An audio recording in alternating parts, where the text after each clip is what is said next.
That's right. All right, y'all. Welcome, welcome. I want to call this meeting to order at 7:02 as the time. As a reminder, folks, we are being recorded and folks from the public are able to tune in. We do have a commissioner, Commissioner Reyes, who's tuning in virtually as well. Hello, Commissioner Reyes. Thank you for joining us. Just to get started, I will have Cassie take the roll. Okay. So I have Chair Magana, Present. Commissioner Reyes, Present. Commissioner Wendy, Commissioner Kelly, Here. Commissioner Jolly, Commissioner Ramos, Commissioner Allen, Commissioner Banks, here, Commissioner Westfall, here, Commissioner Gardner, here, Commissioner Mendoza, Commissioner Seller, here, Commissioner Brown, present, and at the moment, we do not need quorum. Thank you. Thanks, folks, for being here. So what we're going to do, instead of going to item 2, which is a consent calendar, we'll go back to that once we have quorum. We do have folks that are on their way here. So once they come, we'll come back to it and vote on the approval of the agenda as well as our minutes. With that, we'll move on to item 3, which is our public record. Do we have any public record or correspondence? We do not. No, thank you. We'll move on to our next item, which is open forum. Do we have anyone in the public here for open forum or online? We do not. Okay, with that, we'll move on to our next item, which is item 5, our first discussion item, item A, which is an informational item, our youth commission announcements. Are youth commissioners here or online? I Yes. believe we have Megan is here virtually. Megan, can you hear us? Yes, so our chair,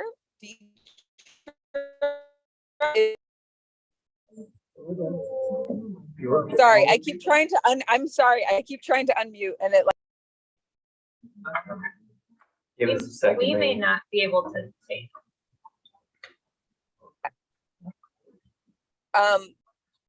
Let her know.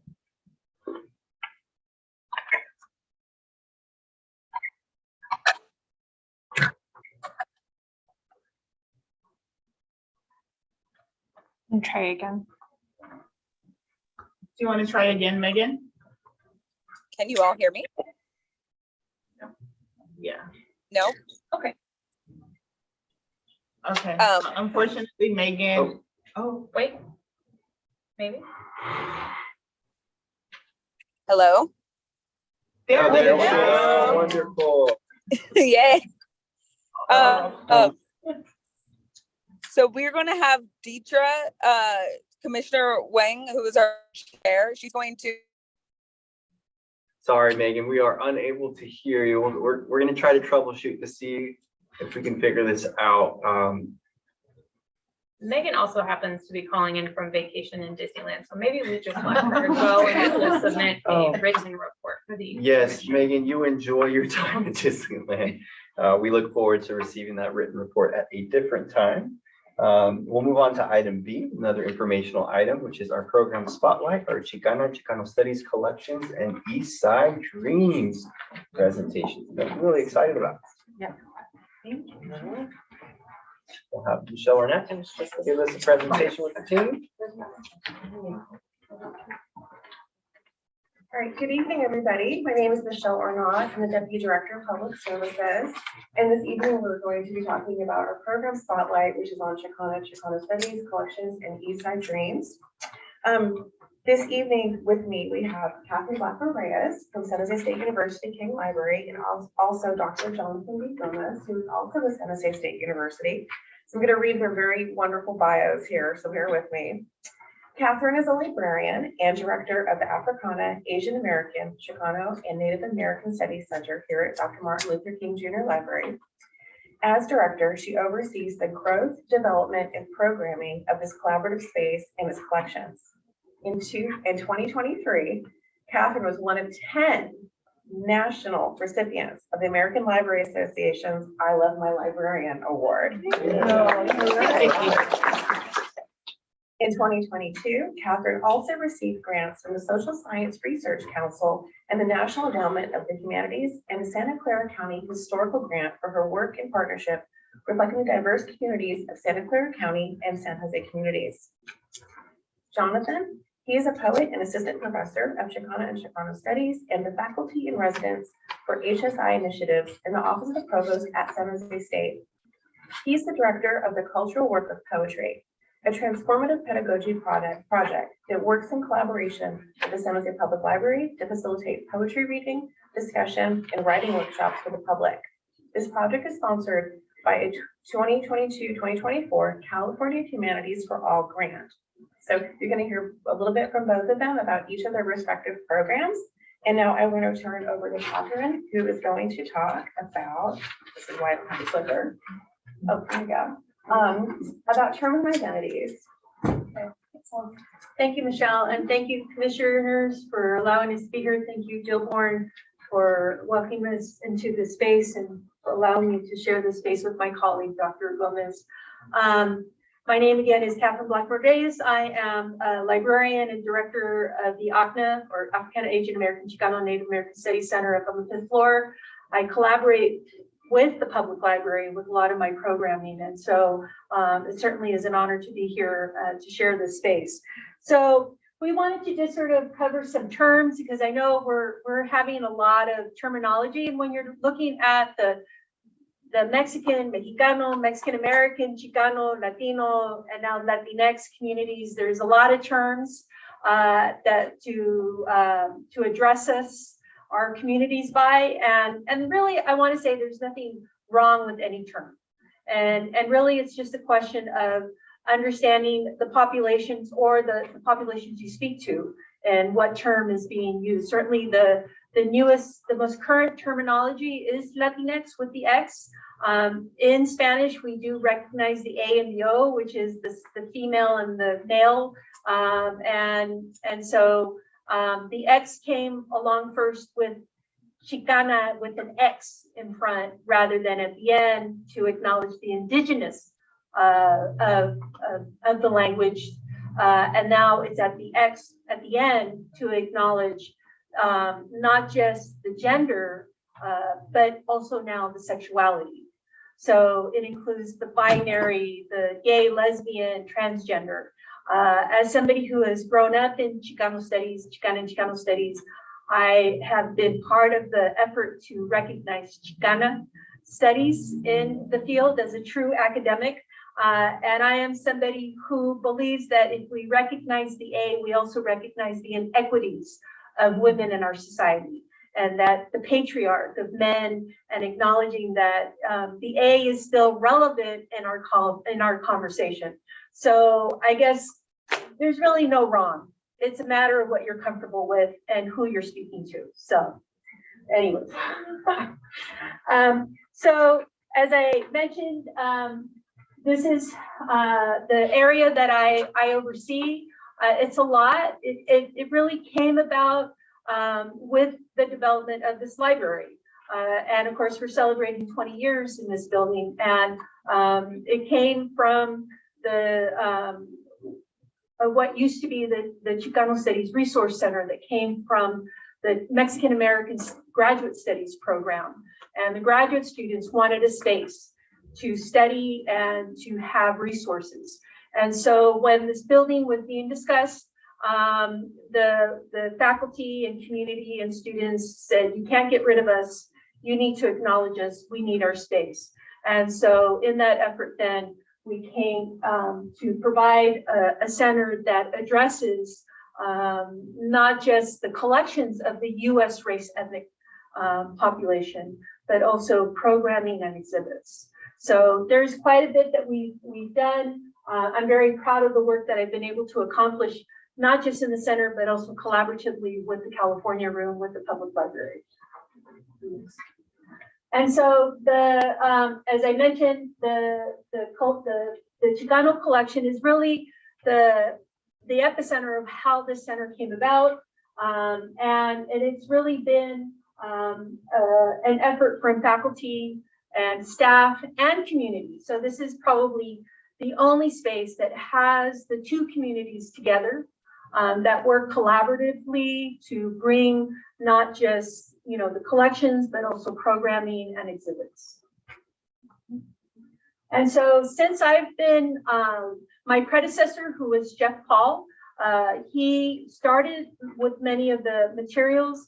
The space never has allowed for archives, but yet people donated a lot of materials to him.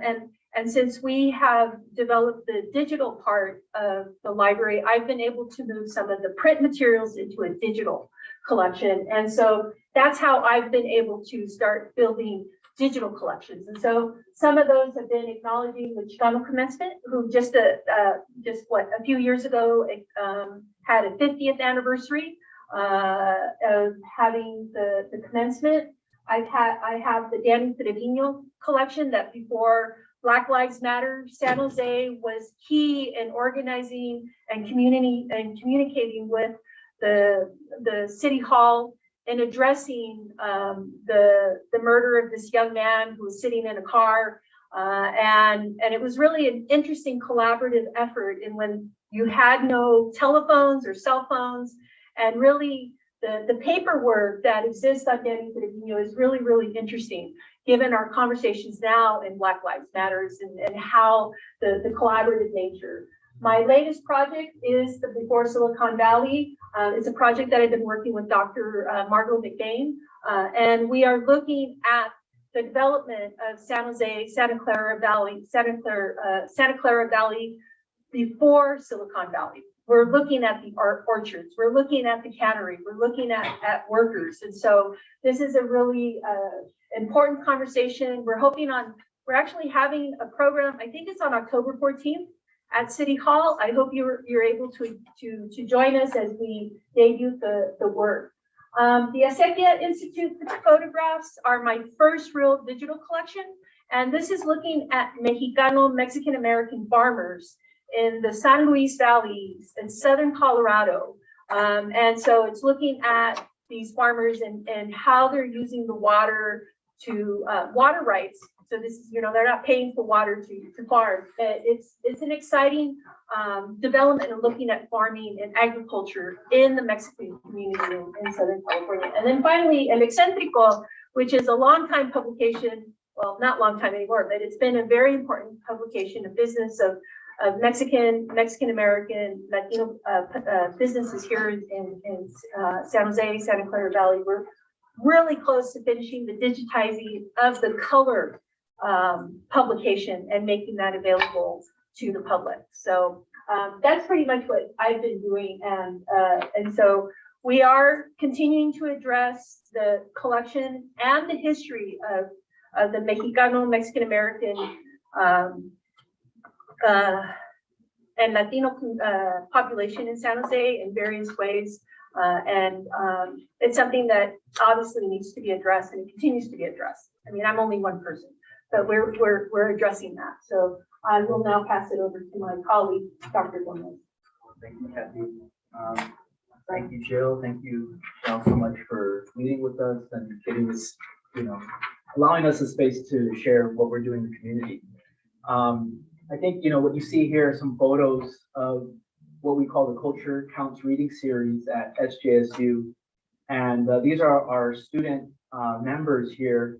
And this project wouldn't really be possible without our SJSU students, right? They come from across the disciplines. Many are in Chicano Studies.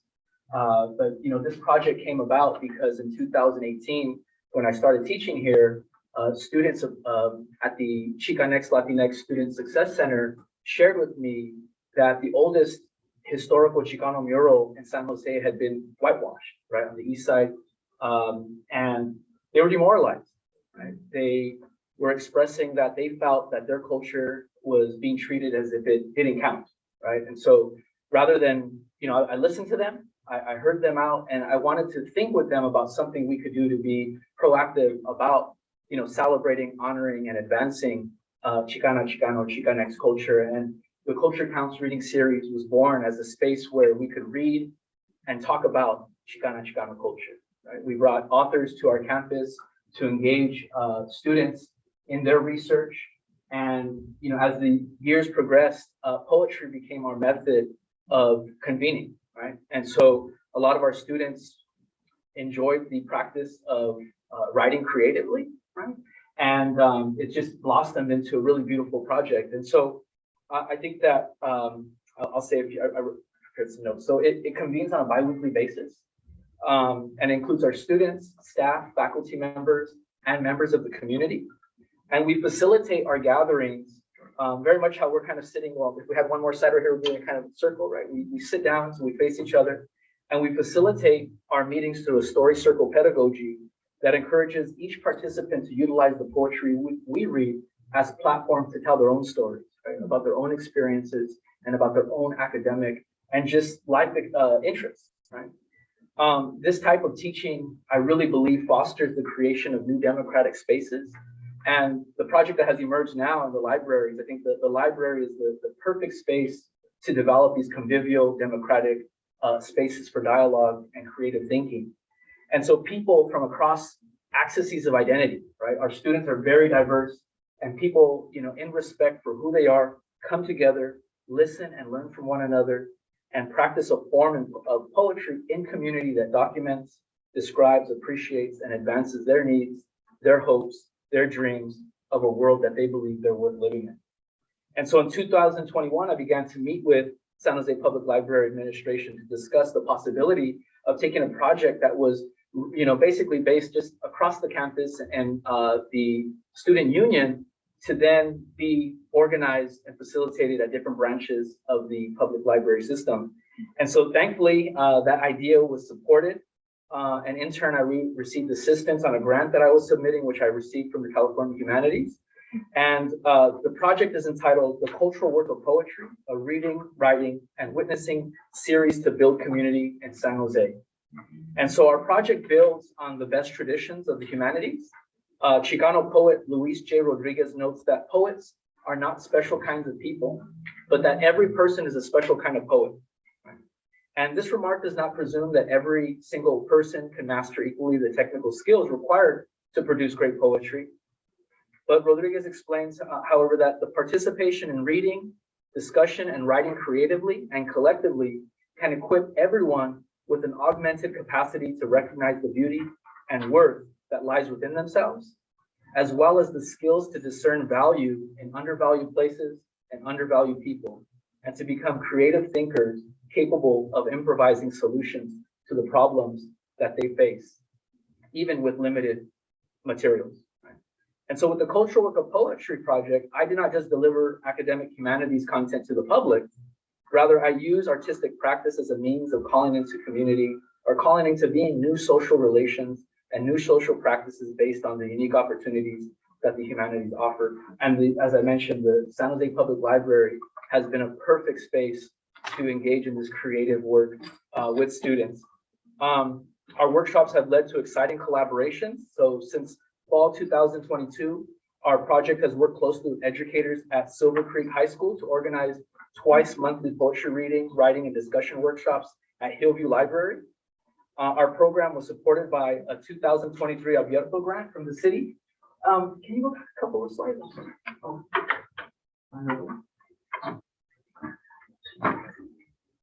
So this right here, this bottom photo was, an event made possible by a city Abierto grant. And, the community turned out. They loved attending. They loved hearing the poetry from our youth poets as well as adults. And we were fortunate enough to be recognized with a commendation from Peter Ortiz, and that's a photo of us and the commendations that he provided us. And so, just yesterday, we held a workshop at the Dr. Roberto Cruz Alum Rock Library as part of a collaboration with Teatro Visión. And Teatro Visión, and this is how they title themselves, they're a Chicanx theater group in the Santa Clara County, whose mission is to create works that inspire people to feel, think, and act to create a better world, right? And so within this project, SJSU students, Silver Creek students, and the public are facilitating these workshops to produce original poetry that's going to be performed at the beginning of Teatro Visión's theater productions next month, right? Yeah, no, and it's, it's something that when we work with the youth, especially at Hillview and Dr. Cruz or Alum Rock Library, they're expressing that, prior to these engagements, they never knew they had poetry in them, right? They're saying that they had a certain idea of poetry and it didn't consist of the things that they're creating. So through these engagements, right, they're finding their voices, they're finding beauty in their culture, which unfortunately oftentimes is overlooked, if not disregarded. And so I just appreciate this opportunity to do this important work with the library, and I look forward to continue to build these spaces for our youth and the public. Thank you. Michelle? We'll talk a little bit about the California Room. So the California Room is on the 5th floor of this library. And the mission of our room is to collect and preserve and make available the public materials that are really part of our history of California, with an emphasis on the city of San Jose and Santa Clara County. The subjects include a wide range of different topics and different parts of our history. So including our indigenous peoples, ethnic groups, gold rush, and some of the industry that comes out of our last couple hundred years. Our popular research materials include maps, aerial photographs, city directories, which are incredibly popular, and then newspaper clippings and alpha fish. People actually still come in and they want to see those files and see the physical materials. One of the most recent projects that is a collaboration between San Jose State and our library was Eastside Dreams, which is what we did last year. And Eastside Dreams really synthesize the stories that need to be remembered and are largely forgotten. And by collaborating with Kathy and her team, we were able to present a comprehensive historical picture. Can we talk a little bit about that? Yeah, and I would say that the collaboration and truly the what got this exhibit was the public library. It was the people in there, and I'll name especially Estela Inda, who is now part of the university library. But she really was the catalyst to be able to bring this story to the public library, to our library. It was a story that needed to be told, and it hadn't been told. It was sort of like, where were the lowriders? And in many places, the lowrider history is very diluted, in that many places have the belief that they started the culture. Española in New Mexico is considered the beginning of the lowrider. Of course, there's always LA, Southern California. It has that prestige as well. But there is a lot that indicates San Jose was very key in the lowrider culture, especially with the publication, the Lowrider magazine, coming out of San Jose. And so, and much of the styles of lowriders also came out of San Jose. So this exhibit, it was very important. It was long overdue. And I really think that was the exhibit that was provided was just, I suppose, the beginning, and really giving credit to what this history of lowriders means to the city of San Jose and means to the Mexicano, Mexican American, Latino population in San Jose. Sure. So this has been something there's a lot that I can't do in my space. And so I obviously need to collaborate. And the California Room has been a space that I've been very fortunate that they've welcomed materials and the community. And so I would say that all of these collections that the California Room has have been in part through collaborative efforts. The Chicano Serials is the microfilm. I had it out on the floor, didn't have a microfilm reader, didn't make any sense for it to be available. And so through the conversation with the director at the time, we moved it into the California Room because there's a reader in the California Room. And so it just obviously made sense for that to happen. The Chicano Serials, if you don't know, is a very important collection of publications that was developed through UC Berkeley Ethnic Studies Library, through the Chicano Library, and has been or was the collection of materials of looking at the publications of Chicano publications. The Alcario Castellano materials, this is one that I had been working on for a very long time. and speaking with the Castellano family. I'm assuming many of you know the Castellano family. They're the founders of the Castellano Family Foundation that is now ended. He would tell me what he was gathering, and I would say, you know, Al, these things really need to come to the library. And there's nothing on the San Jose GI Forum chapter.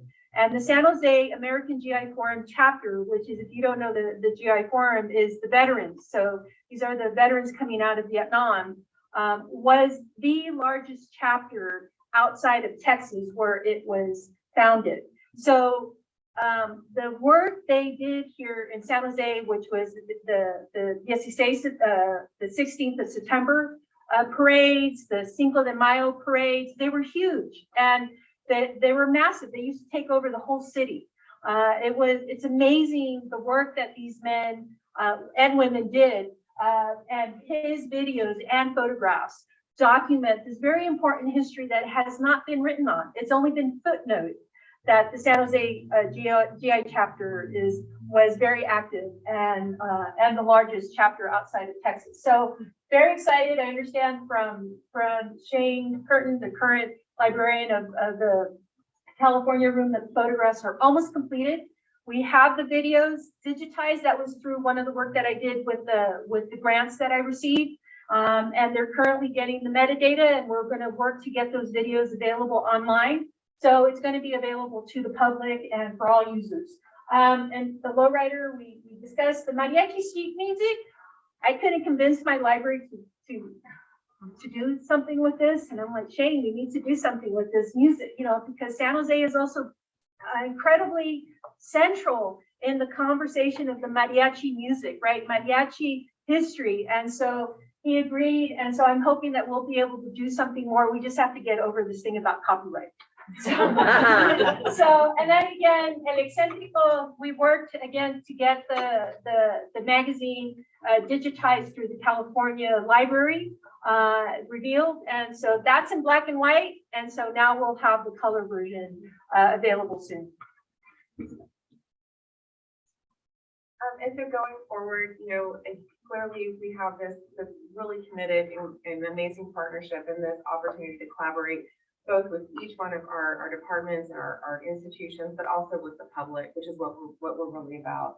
And so looking forward to ensuring that we partner with our schools, partner with our community partners, and really emphasize underserved areas, but also where people haven't been able to tell their stories. And that's our present presentation. So we're open for any questions. Thank you so much. Before we jump into questions from the commission, do we have any public comment? We do not. We do not. All right, open up the floor. Look to my right over here. Any comments or questions? Yeah, Commissioner Kelly. Did you call on me? Yes, sir. Thank you. Thank you very much. That's very informative. Appreciate it. One of the frequent callers that we have here in the commission questions the collection of Chicano studies within the library. Do you have any comments, anybody, on that? Whether or not it's true or false or? Well, we can never do enough, right? I think that is important, but I think certainly we can always do more. I think San Jose is very critical in the conversation of Chicano life. Certainly San Jose State was the first to have a master's program in what was then the Mexican American Graduate Studies department in the CSUs. And it continues to be very important in the conversation of Chicano studies, Chicano and Chicano studies in the CSUs, and also just in higher education in San Jose. But I think, you know, there's a lot that we can address. But I think, you know, I think you have very key people right now that are trying to address the gaps. And certainly we need to address the changes that are happening. May I have your attention, please? The library is closing in 30 minutes. Please check out all your materials now. After 8, the library will only be available to assist you sponge with current time cards until 12 a.m. Again, the library is closing in 30 minutes. But I think we also need to address the changes that are happening to this area with Silicon Valley, the tech faculty, the tech development, and the disappearance of communities and history. And I think that's where we need to catch up, because before we know it, it's going to be gone. And that's where the work that I'm doing with the Before Silicon Valley is really crucial and critical, as we document the histories of people, of course, before they pass on, and the locations before they pass, because of course we have the condominium parks that used to be former canneries, and we have former orchards that are now tech parks, right? And so I mean, I think there's room to hear the criticism. And I think when we look at development of collections and people, I think looking at everything, right? I think that it needs to be part of the big picture. How do we get the message out to that community that's interested in that, the Chicano X, or whatever it is? Doctor, anybody? Jonathan, you have? To get the word out for what particulars? We have regular callers about a lack of Chicano materials in the library. And you're explaining that there are materials and they're going to grow, but how do we reach out to that community that's making the complaint that we don't have enough materials and we don't address those issues? I think that's an important part of what it is. Yeah, I think, Kathy, if I could start. Thank you for raising this. I think that this, for some of the newer commissioners as well, it's good to have the context that one of the reasons we're having this presentation is that we have one caller that has asked about the topic in our collections, and then the commission asked about for more information. And I think that what you've heard tonight, I mean, I have a 25-year history in, large public libraries. We are so fortunate as a large public library to be able to have a partner that is in research, academia, the level of work that's happening with Kathy and Jonathan. And most public libraries wouldn't have that level of sort of deeper collections, deeper programming, deeper thinking about it, the archives, all of this work that's being done is only possible because of these partnerships. And so I think that what you're hearing tonight is actually it's really tremendous, and is more than most libraries I know have been offering or are able to offer. So, we can certainly share that we had this presentation with that caller, and but I think that some of the work that Jonathan's doing is really spreading the word around the conversation around Chicano studies, isn't it? Yeah, absolutely. And I think, that's one of the promises of, Chicano studies is that it engages the Chicano communities, right? And, I'm always taken aback about how, this program has grown so fast to include so many students. I don't think our program is the answer to, any, I don't know this person's arguments, right? But I think that, it's growing in important ways where, young people are getting involved, high school educators. I mentioned Silver Creek, but we have next month, we're starting another collaboration with educators at James Lick, you know what I mean? And so, and it's again, right, this is for primarily Chicano, Latina, or youth at these high schools. And I think, one of the critiques, I think, in academia of archives is that they're structured in dominance and that they don't invite the public. My experience here at SJSU and the programming that you create, Kathy, is so inviting. The community comes out, right? And people who are oftentimes excluded from these kinds of conversations, from this material, are at these events. And so, I honor the work that you're doing, you have been doing. And, I think our task is to figure out how can we support these programs that draw in large crowds, right? That, Right. And they share their knowledge with us as well. And I would say that the Day of the Dead, which is one of the most popular exhibits that we have here in the library, and it's a collaboration with the San Jose Multicultural Artists Guild, which is a city-based organization, and the university is going to be coming in a few weeks. The reception is going to be October 12th at 6 o'clock on the second floor. We're going to be on the second floor and the fifth floor this year. And I would welcome all of you to attend. We'll, of course, have the hot chocolate and tamales and pan del muerto, along with music, along with the art of the altars. You don't need to be Catholic or believe in religion. A lot of this is what is truly Chicano art in the United States. In fact, it was the U.S. Mexican-American population that popularized the Day of the Dead altars in a way that it's not done in Mexico. So what you're seeing is an artistic view of what the altars are. So it's something that comes from the community. And we welcome the community into this library in a way that is almost expected.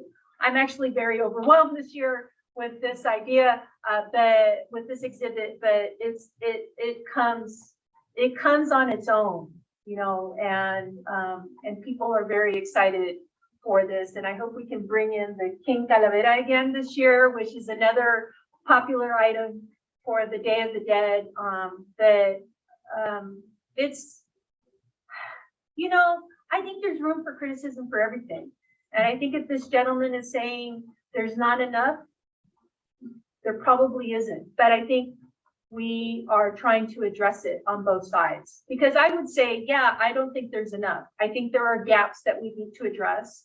And it requires the individuals that work for the libraries to address those gaps. And I think that's what Jonathan is doing.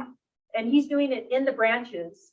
And I'm doing it here in this library. So, you know, you need more of us in the buildings. And I think Thank part you. of it too is about the relationships that we build and the trust that the library has with the community. Yep. And it takes time to build relationships. And so, for example, putting together East Side Dreams, that was a multi-year collaboration and gathering from the community, hearing stories, and that the community trusts us with their materials and that we're going to include and get their perspective and present it in a way that's absolutely authentic. So that part of that is the relationship building. The other thing too is that you know, we have a website and not everybody is online, grant that, but we do feature our collections and we feature the process and updates about what we're digitizing. And we know that communication is the number one thing everybody can always improve on. There is never a bar for that. There's never a ceiling to hit. So constantly we can continue to communicate. But part of that too is being able to share back, let's say with Dr. Gomez, when he goes out and he can say, oh, by the way, have you seen this? We can connect this way. A lot of what we do in libraries is about meeting individually, connecting one-on-one with people and having those conversations. And the third thing I would say too is that this amazing library, this university public-library partnership, means that anybody can come in and come to our special collections.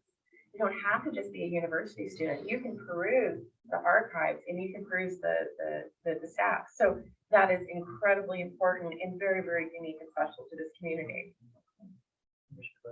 Number one, I've really appreciated your presentation, both of you today.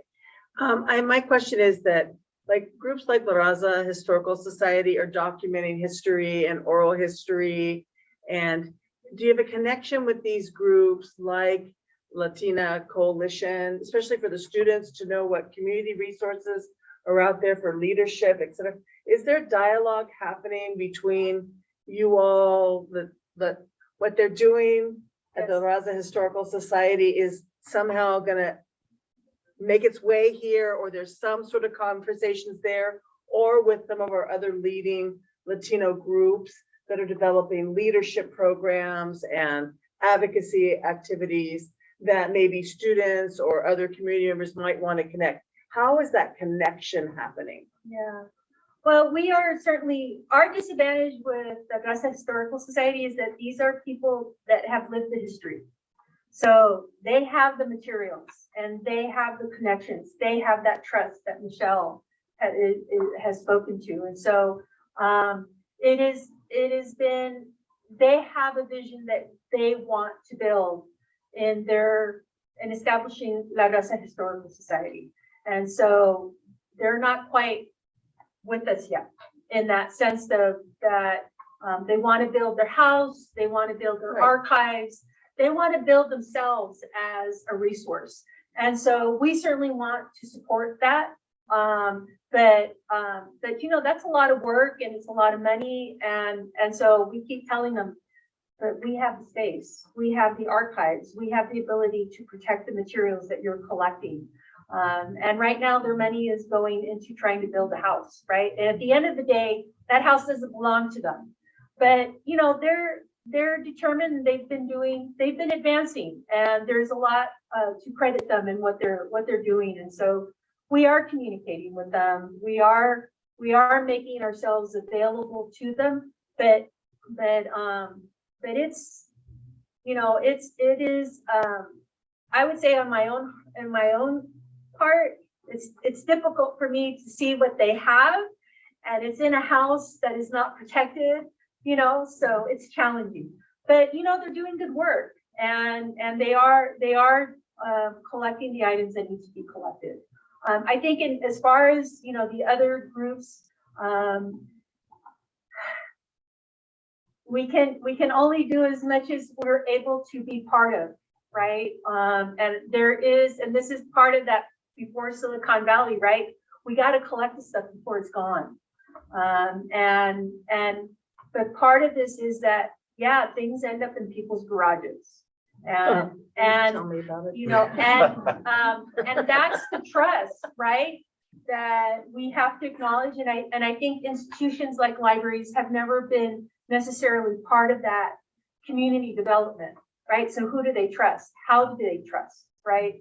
And so this is where people like Jonathan and I come in, Estella, Shane, Michelle, your library director, all of us come in and building those collective relations with the community to say, you know, you have an important story, please start talking to the library.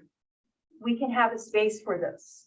And we can make it available, because that's the other thing of the brilliance of the digital collection now, in that it's not something that's just going to stay locked behind in an archive in a box. And I think that's another thing, and that has been the critique about archives, is that, well, we donate, but then we don't see it, right? And so why should I give you my things if I can't even get to it, if I can't see it, right? And in many cases, there are archives that aren't even cataloged, even at institutions like Stanford and Berkeley, right? Those materials aren't cataloged, and they're just sitting in boxes, totally inaccessible. So yeah, the criticism is deserving, right? But I think when we look at the digital possibilities, making San Jose State and making the San Jose Public Library accessible digitally makes us accessible. May I attention, please? Library is closing in That's 15 important. minutes. After 8, Thank you. the library will only be available to SUC students with current tile cards. Once again, library is closing in 15 minutes. Commissioner Gardner, you had asked about working with leadership groups. So we do some of that work with our college and career readiness arm of our EDL, our Education Digital Literacy Strategy. So we do work with those groups, and we do see members of our team actually involved with those groups as well. So we do have that through workforce development and through that community building. So there are a lot of different avenues and ways that we do partner.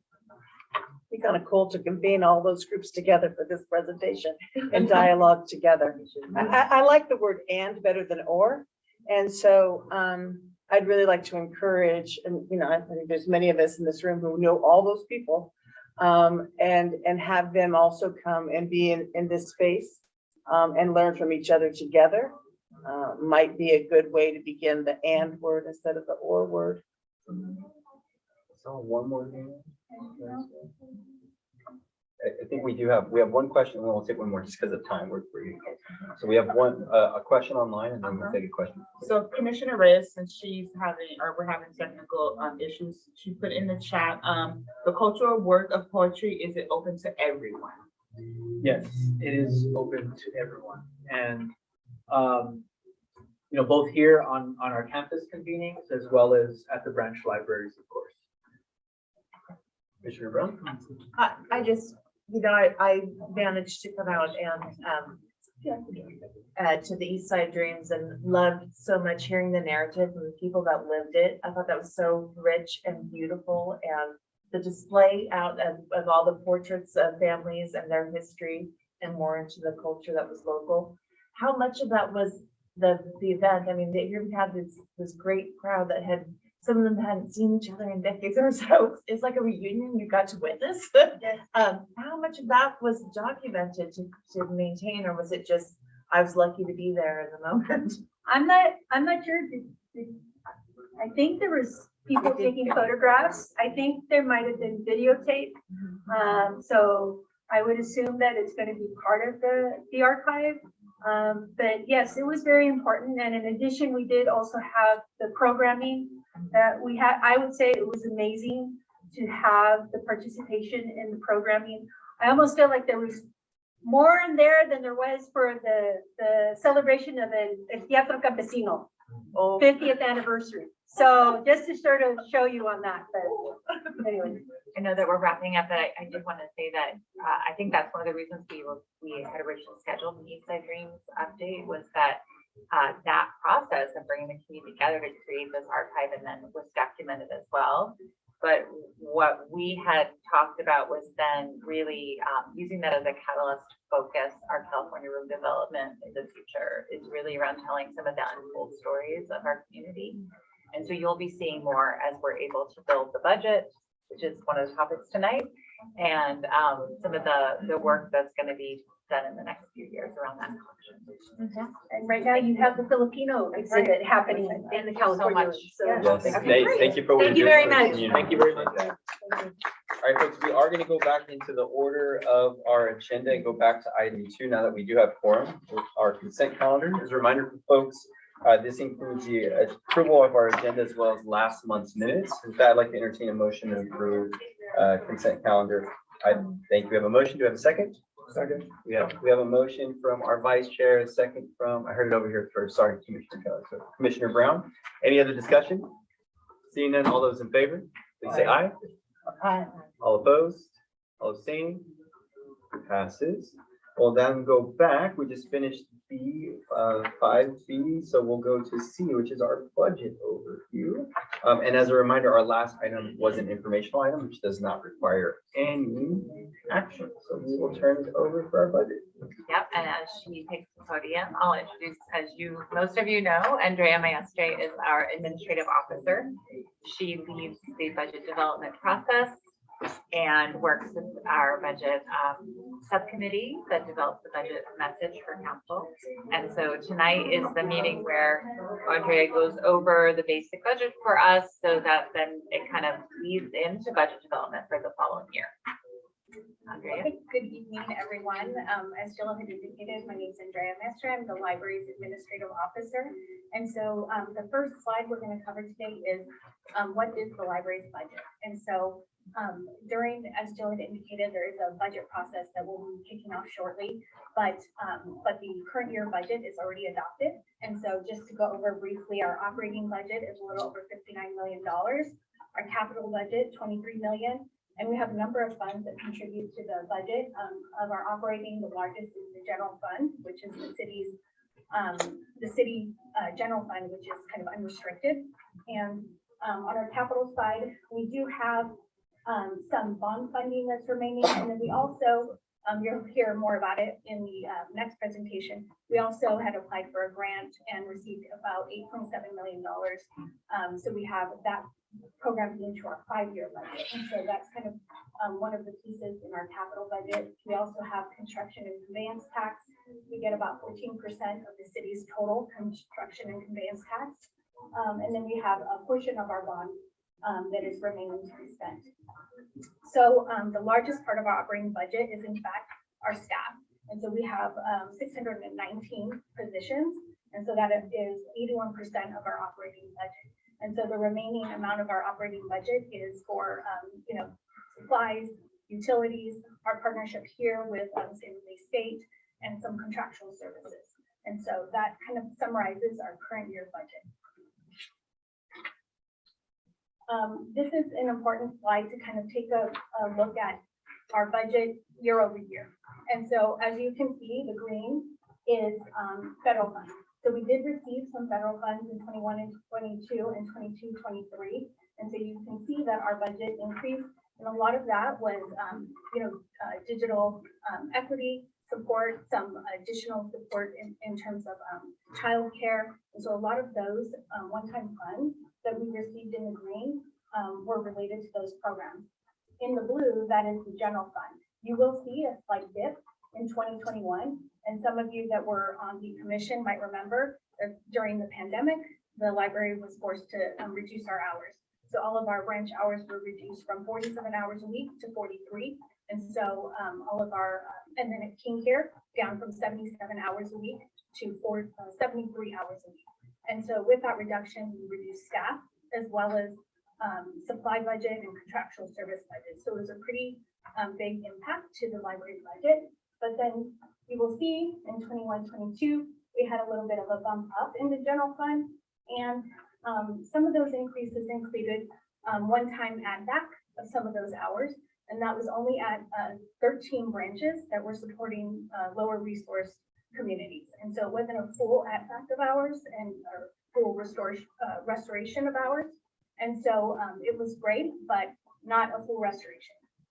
And then the next year, 22, 23, you'll see another hike up, and that was our Sunday hours. So Sunday hours were added to 16 branch locations.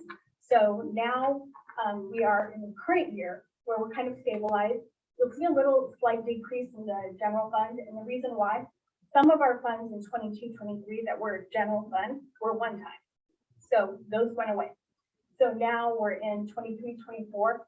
And you'll just kind of notice kind of the ups and downs, total funding, as well as the general fund, which is the more of the unrestricted.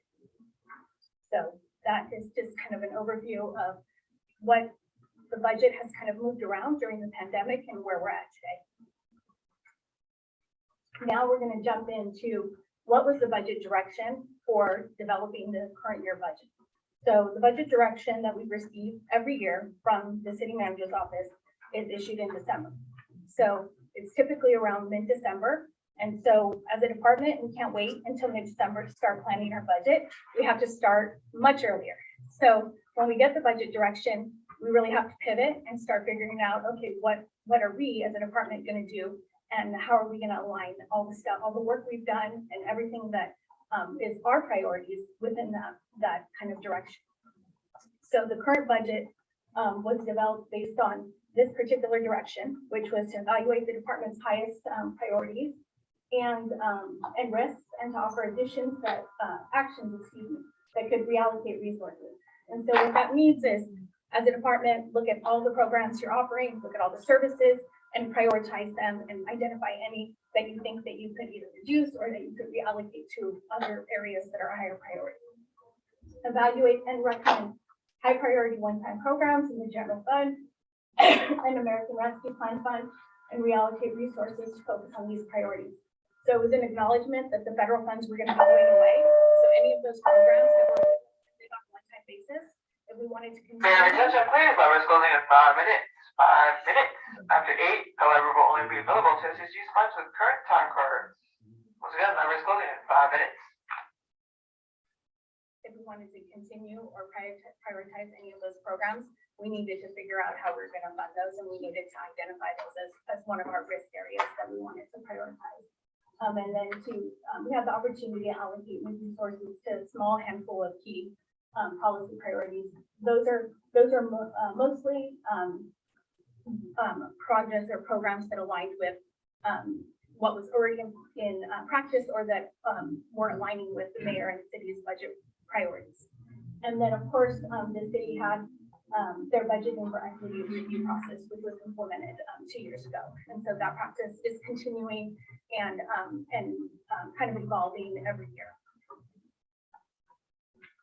And so we have a couple of our priorities, or excuse me, proposals that moved into this addressing high priority needs through internal efficiencies category. And so one of them is in fact our family, friend, and neighbor program, which is our child care program, and then priority community engagement and education program efforts, which is really a reallocation of our current one of our current programs and kind of figuring out how to deliver that service differently within the organization. We had a facilities unit staffing restructure to better support our branch facility needs. And then we also did a public engagement staffing restructure to better support our marketing, communication, as well as our web service needs. And then a technical services restructure, and that was really to be able to provide the e-resource support needed throughout the library. To address specific city council direction, significant community organization risks, some of those proposals that were included in here was analyzing the Sunday hours. So as you see, there was 23.2 FTE that were added to support Sunday hours. And so this was now permanent as of this year. And so 16 branches have Sunday hours permanently. We also did an expansion of security. And so this was through the past, probably, I would say maybe four budget cycles. We've been successful at expanding our security staffing. I think it was 3-4 budget cycles. We had 1.5 FTE. And so now, which would equal 2 people. And so now we have, I believe, 10 staff of 10. So that's really great. We're very excited about having that additional staffing support at our branches. We also were able to increase our contractual capacity for some additional support for contractual services necessary at some of our branches that might have a little bit higher need. And then this is a continuation. We're able to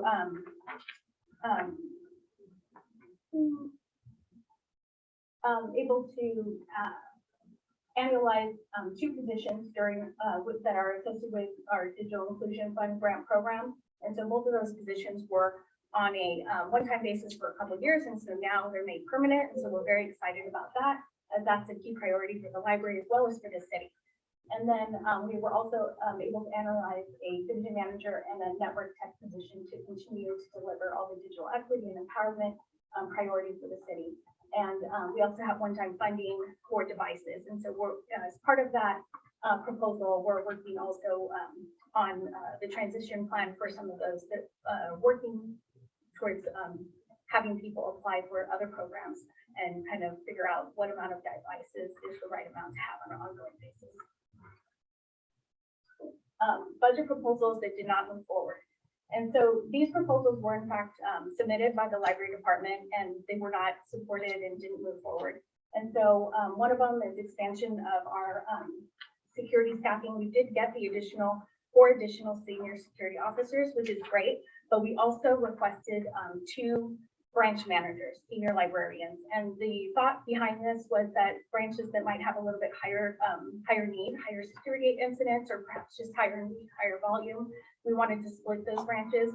Right now, most of our branches are paired, which means there's 1 branch manager for 2 libraries, excuse me. And so the concept was to be able to split more branches so that there is a manager assigned just for that one location. That was not approved.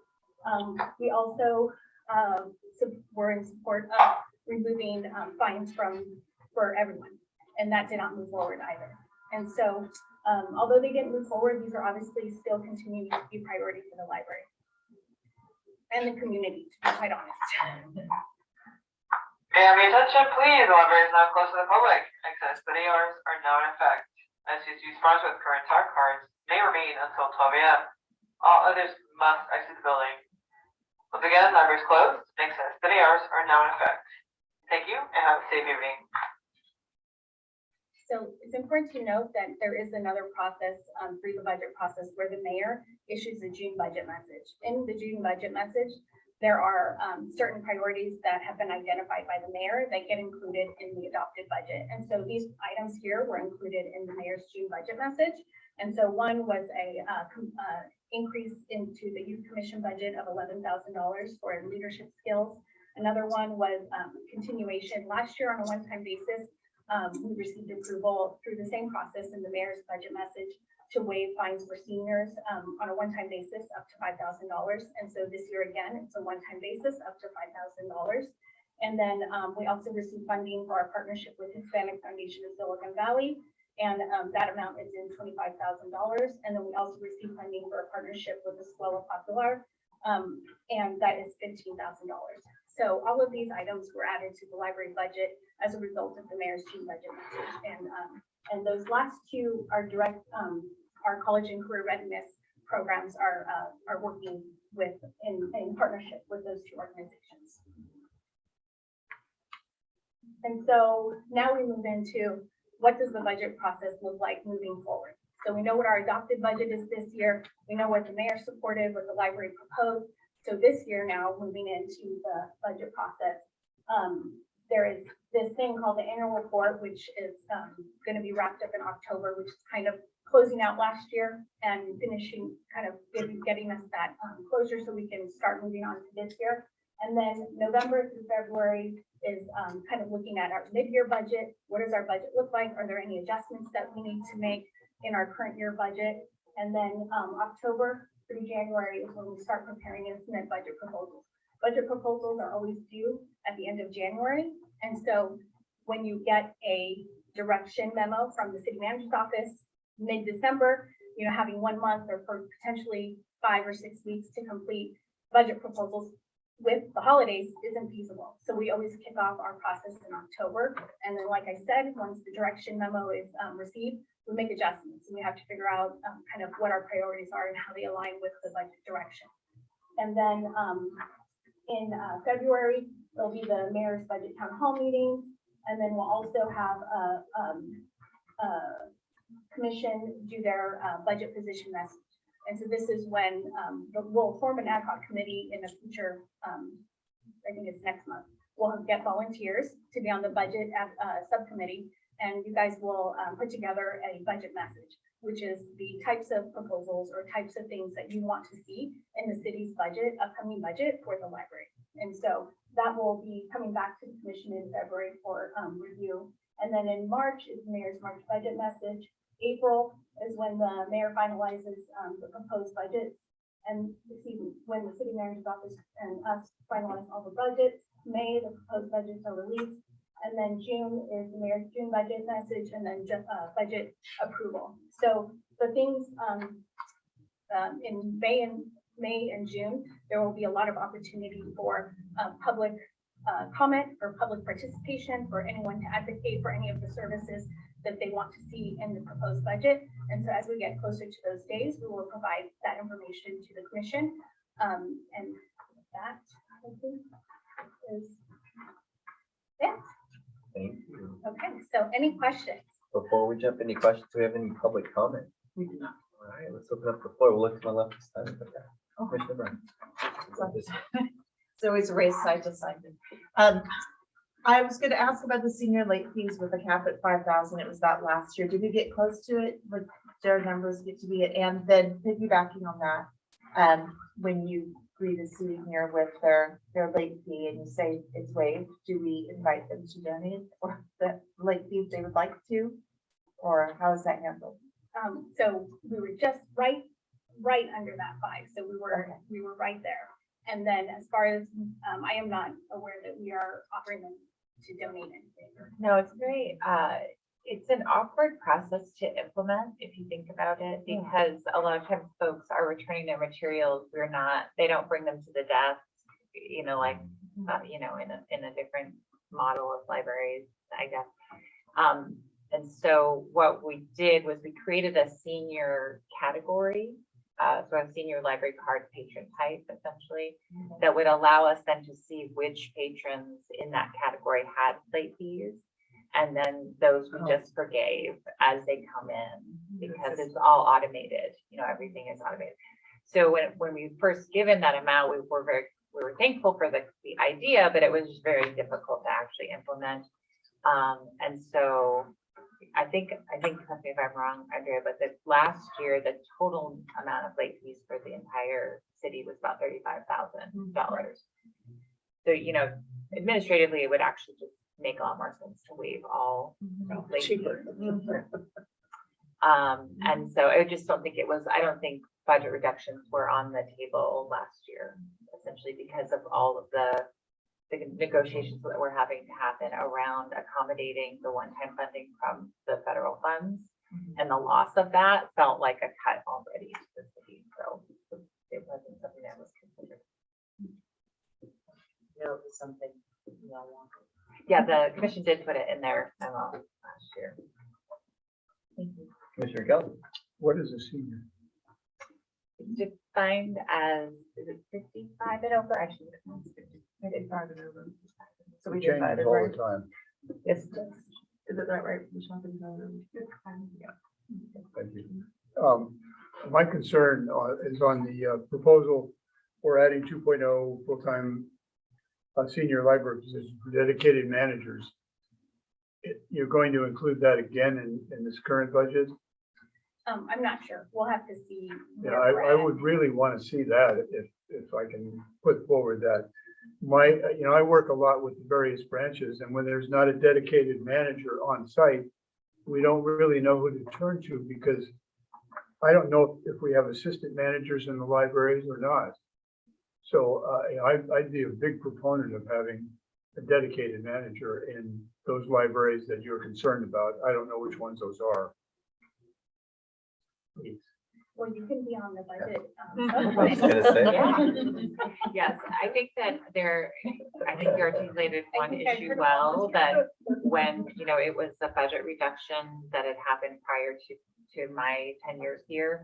And it was an efficiency, I should say, to have libraries be managed by more than one manager. But what it does is remove the ability to have a dedicated supervisor on site for staff. And one of the challenges that we identified and why we put it in the security proposal was that, that we staff who are sometimes more junior in position or in years of service or, in experience in a situation where they're dealing with emergent security issues on a regular basis, and having that supervisor present is helpful, but it's also really helpful for a variety of other reasons, right? It's helpful for personnel, it's helpful for, just workflow. We do not have another supervising librarian classification. We have what's called a library assistant, which is kind of, you can imagine as like the head of the clerical position. And so there is one of those at every branch. It's really not the supervisor for the whole branch though. And so that is, I agree with you, and I'm thankful that you agree with us. It's something that we want to start pushing for. We asked for 2, we could frankly ask for More. 11, right? Or 12, and have one for every branch, ideally, over time. They'll all be seniors, will they? The senior librarian is the only No. classification that's at that branch manager. I'm back to Oh, the- you're being mean. Yeah, back to the 55 thing. Thank you for that. It's their title. Yeah, I know. Thank you. Other questions or comments? Thank you for the robust presentation. Thanks for the discussion, folks. As a reminder, this is an informational item, so it does not require any action on our end. Did we have any other questions? Sorry, in the chat room? Cool. We'll move on to item D, which is another informational item, so identify ad hoc committee members to review our bond and audit. Okay, well, I am here to ask for volunteers for the ad hoc committee that reviews the bond and library partial tax audit. And so it's important for you to know what your role is if you're going to be volunteering for the committee. And so you've reviewed expenditures and any revenue proceeds from the independent auditor's report. And I would be there to guide and help you guys. Nobody expects for anyone that's participating in this to be a finance person. The audit is put together by independent financial auditors. And then you would document any questions that you have of the city auditor, of the independent auditor, or anybody within the library. And time commitment is probably about 3 hours. And that would probably be over 2 different meetings, as well as maybe some independent time to review each audit. Just to give you guys an idea, each of these audits is about 20 pages, or in the past has been about 20 pages, and not full pages. Some is of course written, some is financial tables or data, and so that's kind of the context of each report. And benefits. Well, it's an exciting opportunity for you to learn more about the library's finances. And it's also a quick and easy read at 20 pages. And so this is the timeline. So I'm looking for 2 to 3 commissioners to volunteer. And then in September, I do the introduction email. October, we have our kickoff meeting, gather some questions. And then we review if we do have the audit, we'd be able to review it. So their timeline is to try to get the audit to us by mid-October. And so I'm moving forward with that timeline that I've been provided. And then we would in October have our commission meeting and review any questions that we received during the meeting or any questions that any of you brought up during our subcommittee meeting. And then in November is when the audits are supposed to come back to commission, and you guys will be meeting as the oversight committees to be reviewing those audits. And so today, 2 or 3 volunteers is what I'm looking for. And as I had previously indicated, next month, I will be coming back asking for volunteers for the budget subcommittee as well. And so. I appreciate the word jump. Jump to volunteer. Who wants to volunteer? I did it last year. I'll do it again. Is that an Commissioner acronym Brown. for something? Commissioner Brown. Is that an acronym for I thought something? Commissioner JUM. Cummings was training. I think she was being enthusiastic, Yes, I think so too. I think he joined the reflecting your budget. enthusiasm. So we have Commissioner Brown who's volunteered.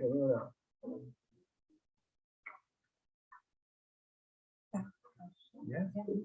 Before I volunteer, is there a limit to how many committees you can volunteer for? No, I think she was just cautioning you that in case you didn't want to jump on too many committees Okay. or some ad hoc. I think my first year on the commission, I was on this one and the budget one. I think I did both. my first year, so it's possible.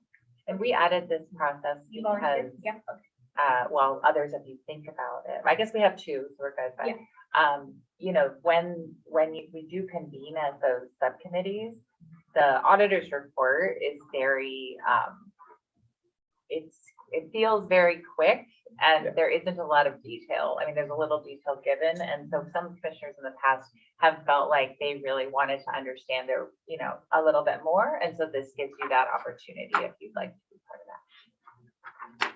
Wonderful. Thank you. Yay, Another thank you, informational item. So we'll move on to our next item, item E, which is our bond program plan. So normally our facilities manager and Tran would be providing this report on our capital bond. But Anne was not able to make it tonight, but we're very excited to introduce a new member of the team, brand new senior analyst within the facilities team. And may look familiar because about a month ago, Yes, about 2 was months ago. a member of our security team, but happens to have the skills to help us with this planning, the bond planning. And so he's gonna pitch it tonight, and we're all gonna be very nice to him because he's brand new. And it's, do you want me to call you Sal or Salvatore? Sal's fine. Sal Tully is our newest member of the team. So take it away. Nice to meet you. Like Jill said, Sal Telly. You're on the library's new facilities and security operations analyst. I'm very happy to help out with the bonds projects and the plans that we got going. I move around a lot when I talk, so I hope it's not too distracting. We're just gonna jump into it.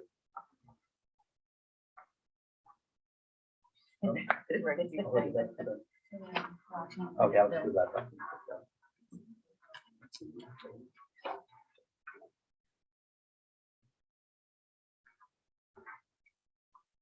Oh, awesome. So you all might be familiar with this slide and has presented it in the past. This is our bond history and scope. It's going to be covering the bond history and scope of the last 20 years. I want to draw your attention to fiscal year 20 and 21. As you all know, COVID-19 hit a lot of organizations. We were one of them. It paused a lot of our projects that we wanted to move forward with. So that was a little unfortunate, but coming out of that fiscal year into 21, 22, we were able to reprioritize a lot of our capital improvements and critical maintenance plans. We were able to reprioritize all that and better allocate our funds towards that. Coming out of the pandemic, we did face a lot of issues acquiring materials and supplies as well as labor. So that's what the prioritization was based off of. In late 2021, the state library announced the San Jose Public Library that there was going to be an opportunity to acquire more funding through the California Building Forward Infrastructure Grant. That's a mouthful. And we applied. So with that, we paused a lot of our projects because if we are awarded any of the grant funding, we have to do a dollar match for match. So we want to make sure we're prepared for that. Thankfully, at the end of 2022, the state announced the award winners and the grant amount. We applied for 9 facilities that had critical needs in areas of San Jose that were highlighted as high need areas, and we got all 9 approved. So that was great news. In late June of 2023, we received the first round of funding. It's important to note that the funding is coming in phases, so we don't got all the funds at once, but that's how we will be basing our projects as we go. This slide covers a little bit of what I was just going over. Again, I want to draw your attention to 2023 to 2024. That's where we are. We have about $5.9 million in bond funds still. We are obligated to match $8.6 million total in grant funds. I do want to say that we will load balance any critical maintenance needs as we move forward. We're not going to forget about the rest of our branches that did not get grant funds. So we're going to distribute that 5.9 across the grant and our other branches. As you can see here, we have a preparing for building forward round 2. So the first round, we got 9 facilities. We're applying for 3 more. That being the West Valley branch, they are the roofing project, Almaden branch library, roofing as well, and some improvements here at the King Library. The reason why we didn't include those in the first round is because they are shared facilities. So that was not allowed in the first round. So we went for this round. As you see here in 2024, we are going to be implementing the first round of grant funding and restructuring our capital improvement plan to accommodate Building Forward Grant 2 as we're awarded. And through the next few years, we're going to be implementing those projects as we go. Then we will be finalizing the Biblioteca Latinoamericana remodel. I'm going to refer to it as BLA from now on. It's a mouthful for me. But we're going to finalize that. It is part of the grant, which I will go over here momentarily. Oh, right now. Okay. So this is another slide you might be familiar with. It is one that Ann has gone over. This is the project process through years 22, 23. Sorry. We are currently through the project proposal phase. We are glad to get through that. Now we're moving into the conceptual design phase and community engagement piece. It is important to note that BLA was granted $3.6 million in grant funds. We do have to do a dollar amount match to it. Part of the fund guidelines did not include the community engagement piece. So that is going to be separate from the conceptual design phase. We are currently working with Anderson Brule and Associates, who will consult us through the next phase of this renovation project. In the next 9 to 12 months, like I said, we'll do the design phase. And that's towards that. So this is a breakdown of the branches that were awarded the grants. We have 9 total: Alviso, Bascom, BLA, East San Jose, Carnegie Branch, Educational Park, Hillview, Joyce Ellington, Seven Trees, and Tully. I want to draw your attention to BLA. That was awarded the most grant funds, 3.6 million, like I mentioned last slide. And again, we have a total of 8.6 million. I really want to stress the fact that we don't have all 8.6 right now. It is being rolled out in phases. And to wrap it up, well, pretty quick, this is a summary of all the projects we will be going through throughout the year. On the right-hand side, you'll see what is bond funded and what is not. You might see West Valley roof replacement here at the bottom. If it is approved through the second round of grants, we will work with the state to do reimbursement. And is there any questions? That was pretty quick. Before we go into public comment, there is any, Sal, wonderful job.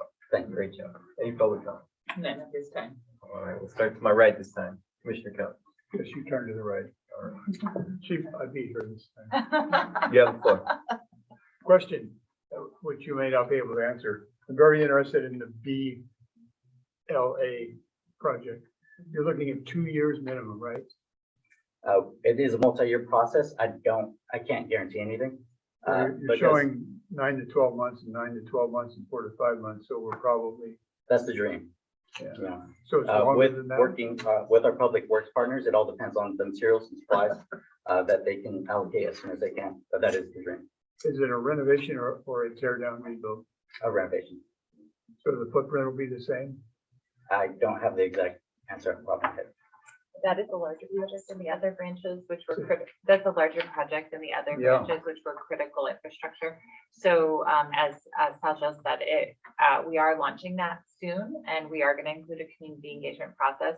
So I think hopefully in a future meeting, we'll be able to bring back the actual project schedule. Great. But we are developing that currently with Public Works. Yeah, because we'd like to tie that in with developing a friends group for that. Oh, when we're fabulous. doing the community outreach thing. Yeah, and we're going to be working closely with the conference office as well. Other questions on the side? On the left? Awesome. Well, thank you all very much. Thank you. Great work. Welcome to the team, or welcome to your new role on the team. Thank you. That again, folks, that's an informational item, so it does not require any action. So we'll move on to item 6, which is our council liaison announcements. Thank you for being here with us. How's it going, everybody? My name is Brian. I work for Councilmember Omar Torres. I was virtual last month. I apologize. I know my internet was not the best, even though it was up at City Hall. So yeah, that says something. But let me just go back over with what I said last month. I'm taking over for my colleague Diego, but he'll be here occasionally if I can't make it. I will be supporting him and taking meetings on his behalf for the most part. The council is now back in session. We're a month into it, so we're already kind of going along with it. Council member has attended a few library-oriented events. Last month, he attended the Tiffany at MLK Library, here at MLK Library. The story time, he loved it. He went to a read through the Rotary Paint Party at Bekesto Park. He enjoyed that as well. He likes to see a lot of community involvement with trying to push out books and, you know, get youth more engaged in it. Councilmember would like to say that he wants to continue a line of dialogue with everybody who supports you guys, and he wants to support you guys as much as he can, and to please reach out whenever you guys feel the need with regards to upcoming events or support with outreach. This month, Councilmember, we continued our regular meetings with Jill. We've also had Councilmember come and speak at the MLK 20th anniversary event today. And then also to go over, it was great to see that the Chicano collective or collection, the exhibit was that was beautiful. I remember attending it last year, and it was just awesome to see and to see how it has progressed. And it's also it's great to see that San Jose has embraced the culture and the history of the Chicano movement, and also the lowriders. We just had an event here at City Hall, right across the street at City Hall, with both El Grito, which had lowriders, and we also had the lowrider celebration event, kicking off the first annual one to really show that the city is transitioning away from, you know, discrimination, historically wrong times in its history where it's kind of neglected its history of the Chicanos and Mexican Americans. So it's great to see that. But other than that, Councilmember Torres is happy to be back in session, happy to see us coming to council, and is excited to continue working with you guys. And yeah, thank you. Thanks. Any questions for our representative? All right, we'll move on to chair's announcements. I'll just be quick. Tomorrow, if folks are not busy at 6 o'clock at Oberfeld High School, I just found out about 2 hours ago, I'll be moderating the discussion. If folks want to check out the authors are, I'm like literally having to look them up, Dr. Nancy Gutierrez and Dr. Roberto Padilla, and the book is called Stay and Prevail, and it's talking to students about doing what you can to stay within your community, to support and serve in your community. And if you do leave your community, what you can do to help your community prevail in the future. So tomorrow, 6 o'clock, no cost. If you'd like to see me moderate a discussion, happy to see you all there. Next item, library director's announcement. Thank you. So today we did have the King Library 20th anniversary. We had about 350 people, I guess, packed the atrium on the first floor, and where we had state, county, city, and university leaders sharing remarks. And those attendants, which included families, library staff, students and faculty, and we had several commissional members there. Thank you so much for attending. Our library foundation, our volunteers, our donors, and overall people who support and celebrate this milestone with us. So that's why most of the staff is a little bit tired, I think, today, but it was a fantastic day. We had the Spartan Marching Band, the SJSU Spirit Team, the SJSU Choraliers, and Los Pequeños de San Jose, a Mexican folkloric dance group. We also unveiled 10 new limited edition library card designs that include elements of the library's public art installation. They're quite lovely. And Elizabeth, will they be available? Yeah, they're already available. Only at King though. And so if you want to get one of those, you need to go and The library is select. closed. I know, I was like, I had this same, I was like, I can go right now.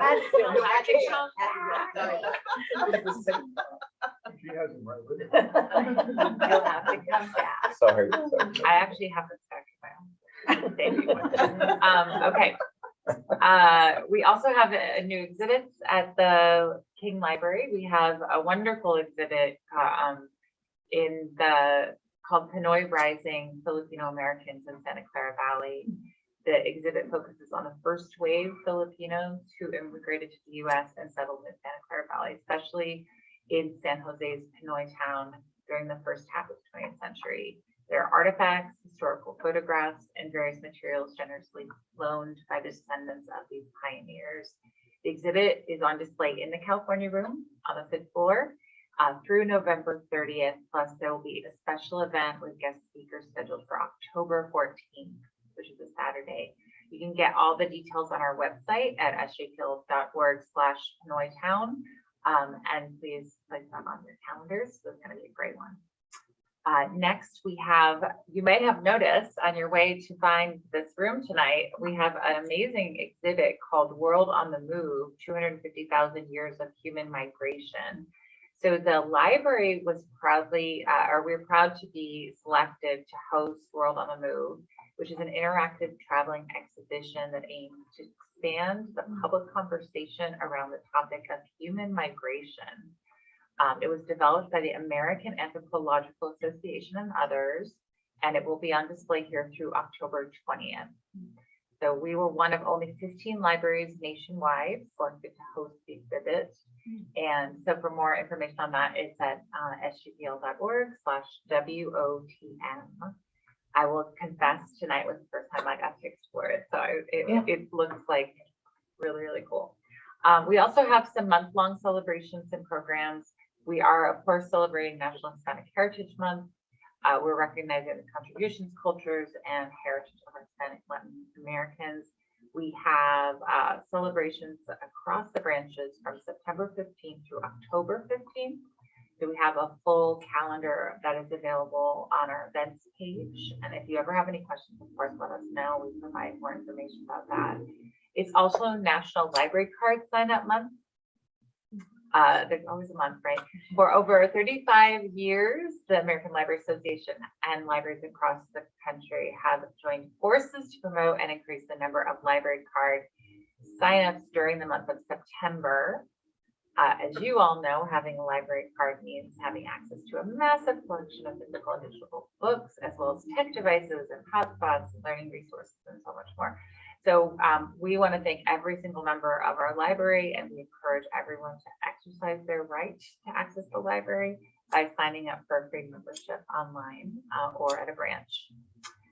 We have every year we set a target for our population percentage that has a library card, so an active card. So we'll see how we're able to move the needle this month. And then lastly, we have the Fall Into Fiction Short Story Contest, which is the third year we've had this contest, and it goes through September 30th.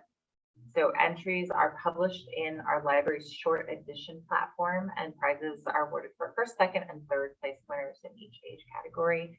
And of course, more information is available on the website. That concludes my report. Any questions?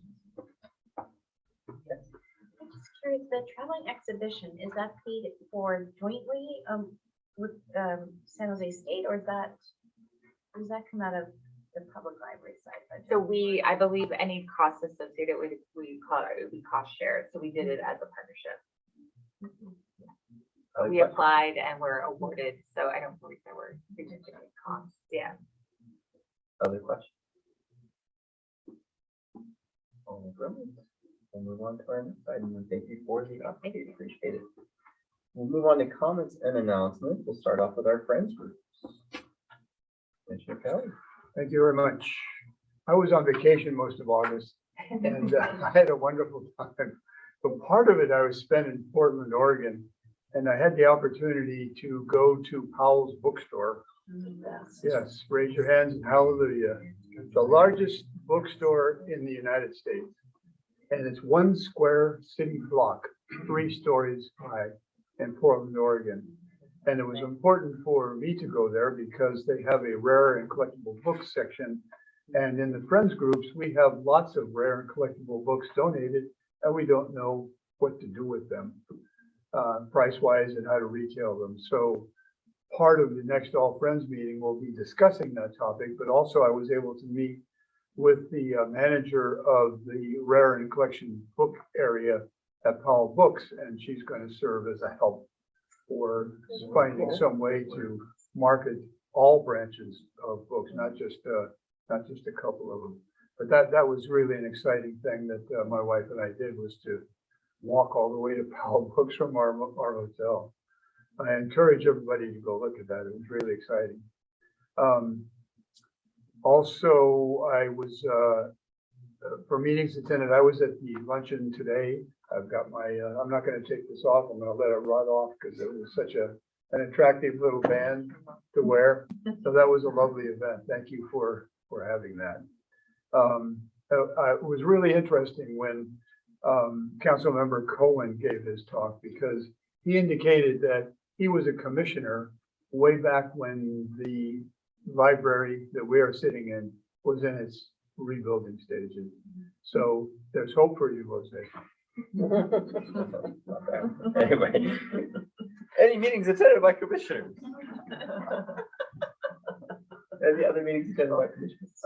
Oh, I attended the Friends of the Library book sale and monthly meeting as a commissioner and as a friend also. Any other meetings attended by commissioners? All right. San Jose Public Library Foundation Board. Okay, for those who did not know, I am now new Hillary. New Hillary, and it's funny because I live around the corner from her. I don't think I saw her. Yeah. Literally around the corner from her. I wave to her house every time I walk by with the baby. But so I will be reporting out on our on the activities and events and actions that the Library Foundation Board takes and has taken in the past several months. I'm gonna just wave over to Dawn over there. Hi, Dawn. our fearless CEO. And thank her for onboarding me yesterday, and apologize that my baby kept trying to fit onto the Zoom. So with that, I'm going to pull up my notes. So luckily in August, the Library Foundation did vote to approve myself as the liaison and Jennifer Lee, who is a lawyer with Aries Management. She will be a new board member, so she's a voting member. And wonderfully enough, Jennifer grew up in using the Almaden Library and also the MLK one while a student in SJSU. So, you know, we have someone, you know, on the inside. There was a presentation at by Campaign Council regarding the options for the Library Foundation to conduct a general fundraising campaign to build a permanently restricted endowment to ensure that the Library Foundation is able to maintain support of San Jose Public Library in perpetuity. The board is going to consider whether to engage outside expertise for a feasibility study, followed by a full campaign in 2024. The external auditors for the Library Foundation, Chavin and Associates, presented the 2022 final audit and tax filing. There were no material findings or errors in last year's accounting. Great job. Which was the Library Foundation's largest to date, as it raised over $12 million. I know, let's keep going. 12 million and growing and growing. Great. It's a lot of money and I love it. More money, please. The audit and Form 990 were approved and filed, and both will be available for public review on their website, as I think is customary for nonprofits and foundations. And then I'm going to pass out these flyers and to talk about this, the third and final donor cultivation event, which I think was also emailed to you all, is being held on October 5th from 5 to 7 at the Alum Rock branch as part of Hispanic Heritage Month. It's free with food and drink, and please come, bring friends. There's an Eventbrite that I think was sent out, but I'm sure Kathy will send it out again. And I keep getting emails, so I know I'm getting them.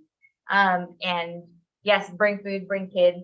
I think it'll be really great, and it's always great to have local authors join us and share their talents. So that concludes my report. Any questions? She would be. Right. She would be.